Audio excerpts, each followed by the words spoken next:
Hello guys, welcome back to our channel. If you are trying to check the firmware version on your Lenovo docking station, maybe because something is not working correctly or you simply want to see if an update is needed, the process may feel confusing at first. Many users connect a docking station every day without ever checking the software running behind it. But firmware can play a big role in display connections, charging behavior, and accessory performance. Sometimes a dock works differently after system updates, making people wonder whether the firmware version is current or outdated. Thankfully, finding this information usually takes only a few moments once you know where to look. Let's go through the steps to check your Lenovo docking station firmware version. Try these. Step 1. Connect the Lenovo docking station to the laptop and make sure it is powered on properly. Step 2. Download or open the Lenovo support utility linked to the Lenovo docking station if it is already installed.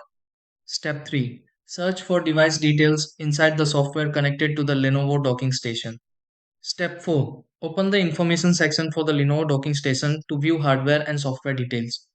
Step 5. Find the firmware information listed for the Lenovo docking station and note the version number shown.